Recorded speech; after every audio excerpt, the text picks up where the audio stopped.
Core stable. Hephaestus is 100% contained.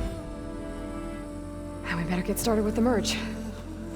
It's all set up. Gaia, establish the link, please. Done.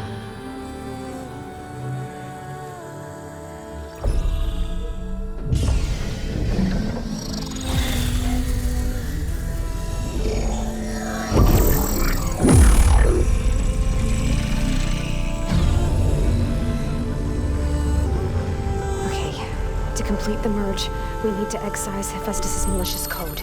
Carefully.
Redundant copy.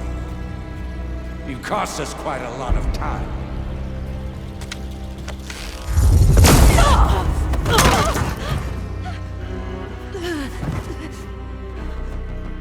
Eric, get Beta. And squash that bug while you're at it.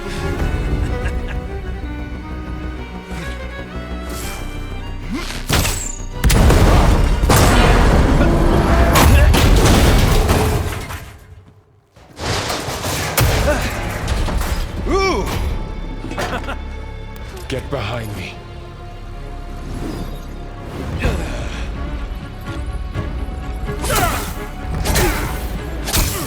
Come on! Quit screwing around. Now we're having fun, right?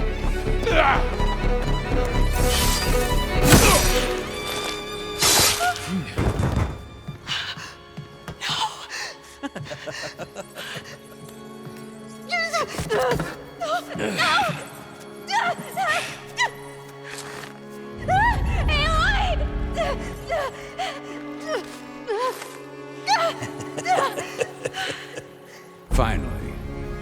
Tilda, get Gaia and Hephaestus ready for transport.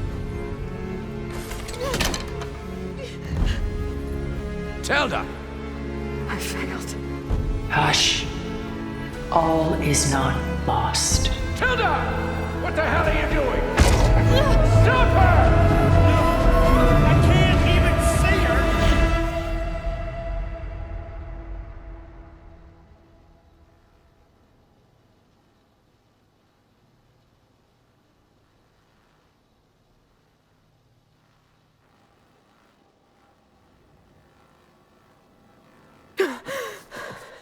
Beta.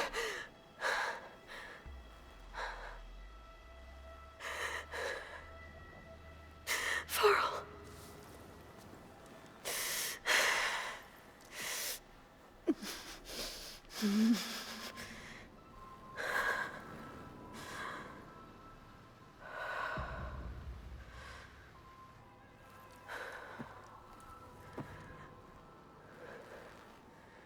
Where am I? Ah, you're awake.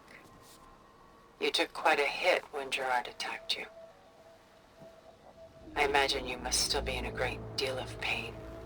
I can assure you that we are safe. The others can't detect us here. You mean the other Zeniths? You must be Tilda. I wasn't sure if Beta would have told you about me. Where is she? Alive. And while she isn't where she wants to be, not in urgent danger. We must discuss how to get her back, of course, after you've shaken off the cobwebs. When you're ready, take the stairs down the hall and come see me. In the meantime, I'll make breakfast. Breakfast. Okay.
What is this?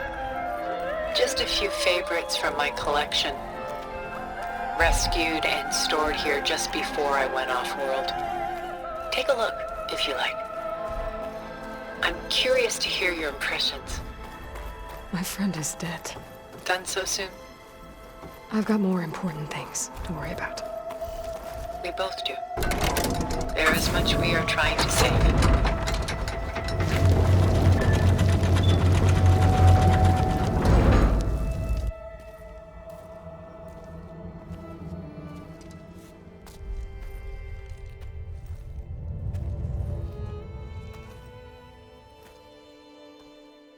There you are. Feeling better? How did you find us? At the cauldron? And what did you do to everyone right before I passed out? All business, I see. Well, suffice it to say we were keeping a very close eye on Hephaestus, knowing we would need it at some point. Your ruse didn't fool us, and as for my little trick, it was an overload of the senses, accompanied by an energy discharge.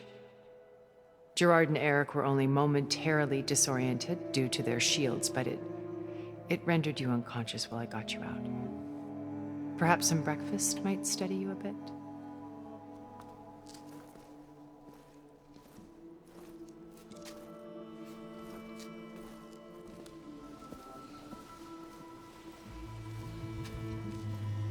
This was your house. The one you recreated for Beta, in the data channel you shared. How perceptive of you. Please, this way. After everything your people have done, you think I'm just gonna sit down and have a chat with you? They're not my people. They never were, and especially not now. You shot off into space with them, and lived with them for 1,000 years before coming back. So what made you suddenly turn on them? Quite simply, this. My old focus. You repaired it? But that means you've seen. Incredible things. What you've accomplished in 2 decades of life.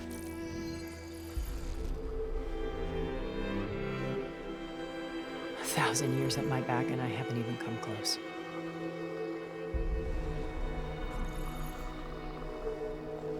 I'm sorry if I invaded your privacy, but I had to. In order to understand. To be enlightened. You truly are Elizabeth's blood. With her drive, her sense of mission, her integrity. Watching all this shamed me for the company that I've kept. Having seen it, all I want is to help you. Even if it means stopping your friends? Especially so. Please, sit down.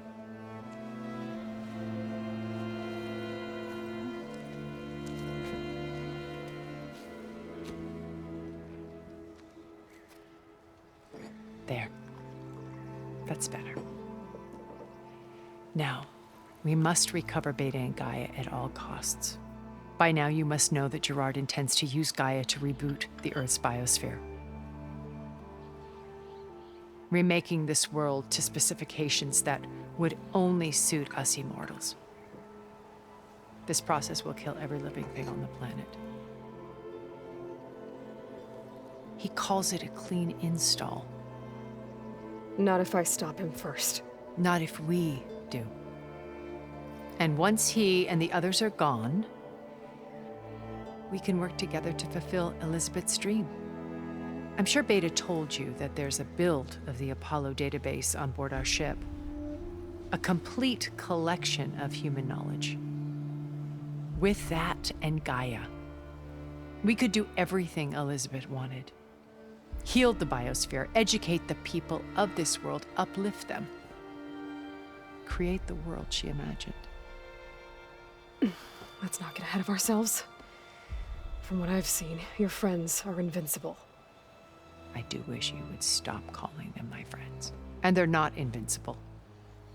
In fact, a friend of yours has found a way to defeat them. Silence. Oh, he's been a busy bee, building an army powerful enough to crash through Gerard's precious base. Regala and her rebels. Even now, she's preparing a final march on the Tenakth capital.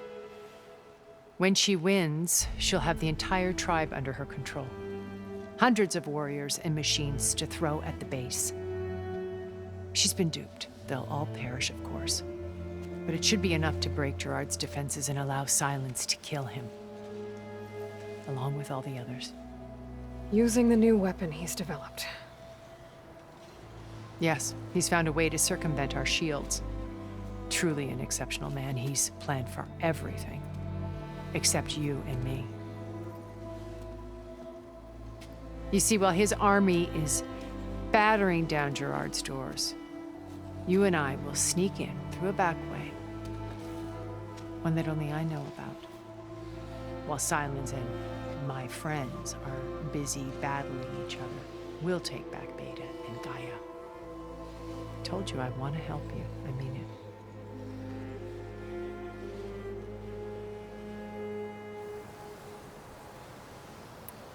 My old focus. How did you find it, let alone repair it? When we encountered you at the Hades Proving Lab, Gerard saw you as a redundancy. I knew better. You were a revelation. After your dramatic escape, bravo, by the way. Gerard and Eric assumed you were dead and gave up the hunt. I wasn't so sure. When the others were busy, I returned to the lab and searched for any trace of you. That's when I found this little treasure. Not easy to repair, but certainly worth the effort. As I watched your life unfold, you were like a splash of color on a worn canvas. What Liz was, and more. Did you show it to the others? Of course not. It was your actions that inspired me to defy them. It's worth noting that if I hadn't found it and watched its contents, I wouldn't have known to save you at the cauldron. You'd be dead. So I should be grateful. If you like.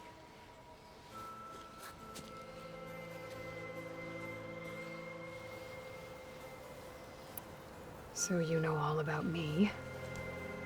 What about you? What would you like to know? Well, start with your life on Earth. When I was 8, terrorists flooded my home city. Thousands drowned, my parents included. I was one of the few who survived. My guardian sent me to boarding school. Among my peers, I was the strange girl, the orphan to be avoided. All because of circumstances beyond my control. Oh. So we're a lot alike, huh? Aren't we? You were an outcast. But you didn't let that stop you from getting what you needed. Neither did I. I climbed my way out of desolation and used my wits to build a fortune. First, from the technical analysis of art and the detection of forgeries. Profitable expertise in those days. But as it turned out, the software I developed was even more useful for counterintelligence. From there, it was only a short step to gathering extremely valuable intelligence on my own. You were a spy? More like a service one could turn to for information. I had to remain anonymous, of course, to protect my privacy. But despite that anonymity, Far Zenith inevitably sought me out. What happened when Far Zenith approached you? They painted an irresistible vision of humanity's future. One where we need not fear illness or death, where we explored the furthest reaches of the stars and thrived. It was only later that I realized that they only intended to bequeath this future to the rich and powerful. By the time I finally figured it out, the walls were closing in, Pharaoh's machines were devouring the Earth. So I accepted Far Zenith's invitation to a berth on the Odyssey. I wanted Liz to come, but she had nobler plans, as you well know.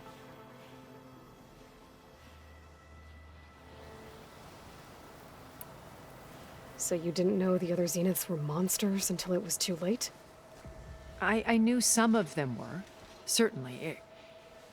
It wasn't until we were off-planet that I understood the true scope of their greed. I was grateful to simply be alive, but the others became obsessed with a kind of effortless immortality. They built a colony where machines serviced their every need, where any memory or fantasy could be endlessly savored in virtual reality. It wasn't life. It was stultifying, a pampered dream state. As the decades passed, I withdrew more and more, alone yet again, but this time with eons to consider my mistakes. Now finally, having met you, I feel like I have a second chance. To do what? Help you, of course. To fulfill Liz's dream, which isn't so different from Far Zenith's original vision. A better future for humanity.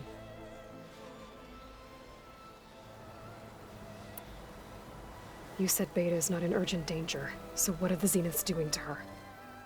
Putting her to work. Merging Hephaestus with Gaia. A difficult, time-consuming task, as I'm sure you know. They will compel her if need be. But her life is not in danger. She's the only one who can do it. Because you people made her to be nothing but a tool. Gerard's idea, not mine. They always viewed me with suspicion when I attempted any form of kindness towards her. That's why I created the data channel. A virtual place where we could speak in peace.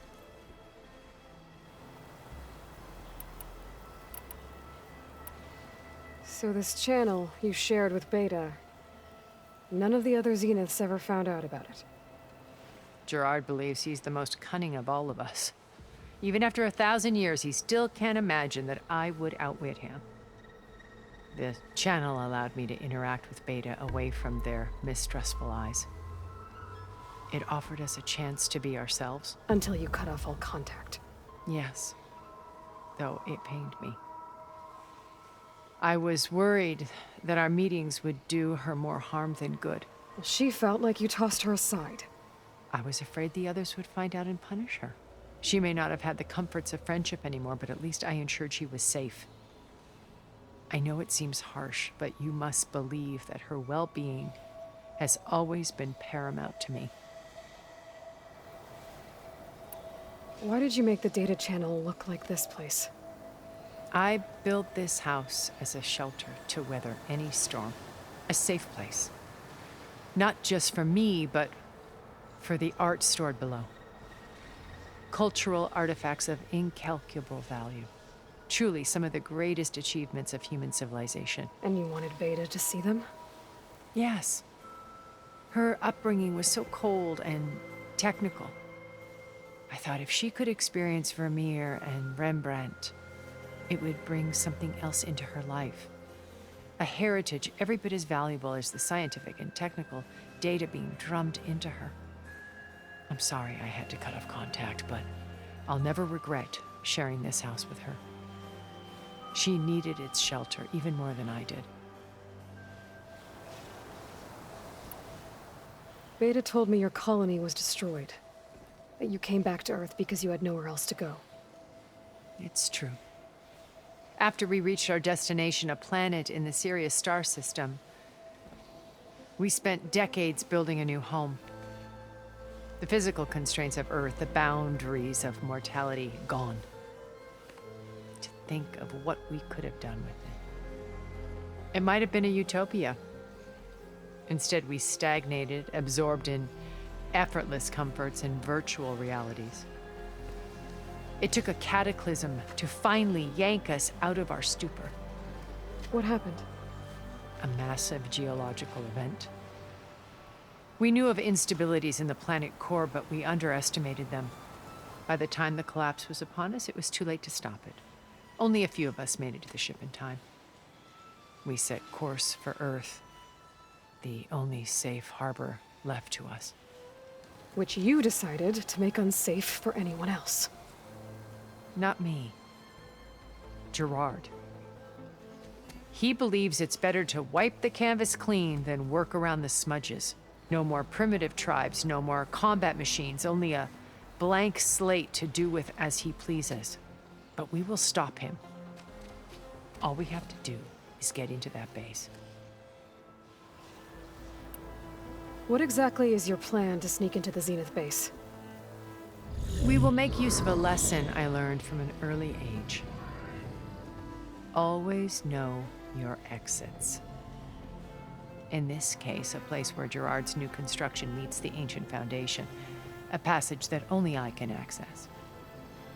When Silence flings his army at the base, we will enter through this back door, bypassing most of the fighting. The distraction will provide us with a window in which to rescue Beta and Gaia. Once we're inside the base, where will we find Beta and Gaia? Here in the command center.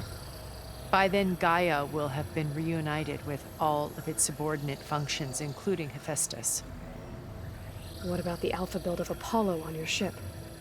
A simple matter of recovery once the others have been dealt with. With that in hand, we'll have everything we need to make this world as it should be. How do you know about Silence's plan? He isn't the only one adept at spyware. You hacked his focus? No, he's too careful for that. But his subordinates? Not so much. He gave additional focuses to the tribals he branded the Sons of Prometheus. The ones working with Regalla. By tapping their focuses, I learned about most of his dealings. The distribution of override technology, the arming of Tanakh rebels, and the secret pact with Regalla to attack Gerard's base. But how did he come up with a weapon that can take down your shields? That's the one thing I haven't been able to figure out, but however he did it, I'm quite certain it will work. With it and the Tanakh army, victory seems to be within his grasp. Such a shame he'll be disappointed. Regalla's only interested in killing Hekarro and waging war on the Karja. What does she have to gain by attacking Zenith? It's the price she must pay for her war. Without the ability to override machines, her little rebellion would have languished in the desert. So she trades with the Sons of Prometheus. Machines to help her overthrow Hekarro. In exchange for an assault on the base. Pride has deluded her into thinking she can actually survive such a battle. And all without ever knowing who the Sons of Prometheus really answer to. Yet for all of Silence's brilliance, still he underestimates you. That blind spot is what will allow us to take Beta and Gaia right out from under him. while hundreds of Tenakth are cut down outside. So you knew Elizabeth. What was she like? Liz was everything she was. I see in you. And more. Your ingenuity, your determination, your moral compass. You've managed to distill her greatest qualities and make them your own. I'm not asking about me. Tell me about Elizabeth. What was she really like? The honest answer is that I don't actually know. For all the time that I spent with her, she always kept a part of herself locked away. It was like that from the moment we met. So when you met Elizabeth, she was what? Distant? Aloof? Not aloof. Not exactly. It was a summit in Paris about machine learning, a touchy subject in those days, because regulatory authorities were just starting to clamp down on AIs. Liz gave the keynote address. She had already achieved great renown for her work in automated environmental reclamation. But in her address, she was just starting to imagine the next step, an AI-driven system that wouldn't just act on its programming, but actually take responsibility for its sphere of influence. To care about life. Not just follow orders. Revolutionary stuff. I was fascinated. And I wanted to meet her for a long time. I watched her after her talk. She had spoken with such moral authority, such empathy. But after that, she retreated. I could tell she felt uncomfortable with all of her admirers. It was as if giving the talk had cost her something. I didn't want to be a pest, so I planned my approach carefully. So how did you finally approach Elizabeth after her talk? I picked the right moment. The morning of the next day, right as she came back to the conference, she had just had her coffee. She was fresh, rested. It was like she had braced herself for the onslaught of colleagues. I asked if I could walk with her, then put forth a question about her talk that I thought was intelligent. Her answer made me realize it wasn't, but she was very welcoming.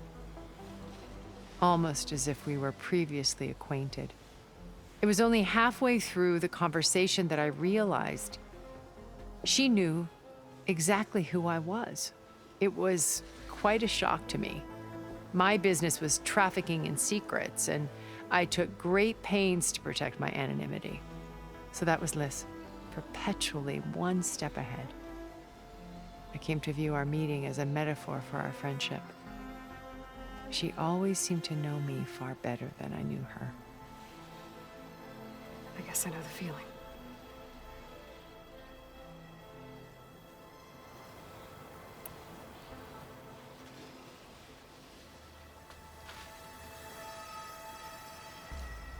First Varl. Now Hekarro and the Tenakth. Your plan would wipe out an entire tribe. There has to be another way. We are in an admittedly desperate situation, but I assure you there isn't. Remember Zero Dawn. Elizabeth's sacrifice. Sometimes many have to die for a new world to grow. If it looks impossible, look deeper. Wait. The data channel. It still exists, doesn't it? I need you to open it. Let me talk to Beta. Impossible. We might be detected. It's worth the risk. There is another way, one where the Tenakth survive. But we won't. If the others... If you want to help, open it.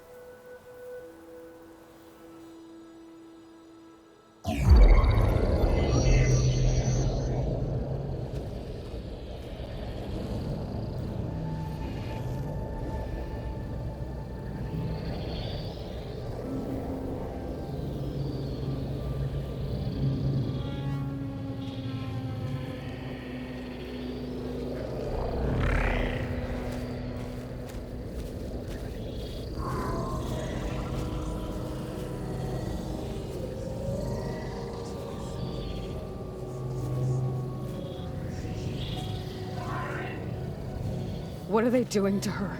Virtual reality dissociation. The manual merge of Hephaestus will take hours upon hours of tedious micromanagement. If she resists the work, they run simulations to induce feelings of isolation and despair. Beta, can you hear me? You're alive. They're watching me. I can't hold up this extra projection for long. You should have killed me. No. No, look at me. I'm coming for you. I promise. Okay?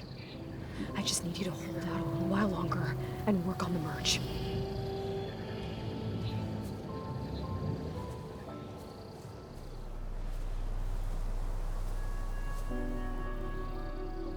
Then I think it can be done. I'll contact again when it's time. Can you hold on? As long as I know you're coming for me, I can endure anything.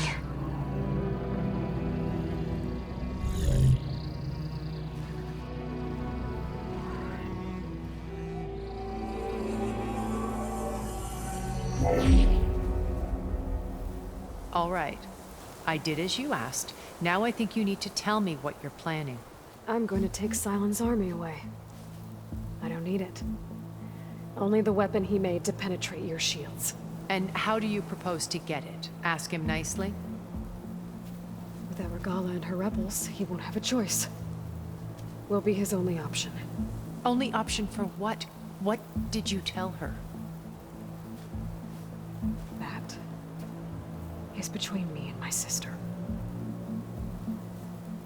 Will be Sylens' only option for crashing that base. I'll tell you the rest later.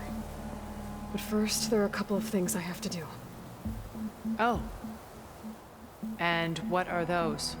Lay my friend to rest. And then I'm going to use the override that Beta gave me at Gemini to put an end to Regala's rebellion. From the air. Wait. Since you insist on doing things your way, I know of something that will truly help you make a grand entrance with the Tenakth. The ancient Horus Titans still possess electromagnetic energy cells as part of their arsenal. Drop one of those on Regala's army and they'll receive quite a surprise.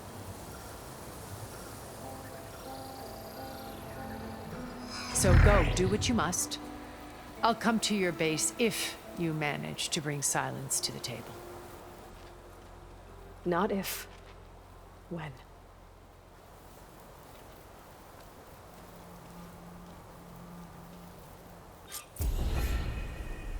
Erend, are you there? Aloy! Aloy, is that really you? Yeah, it's me. Where's everyone else? We're all... We're back at base. What happened? It might be easier to explain in person. I'll try to join you there when I can. Okay. We'll wait here for you. It's good to hear your voice, Aloy.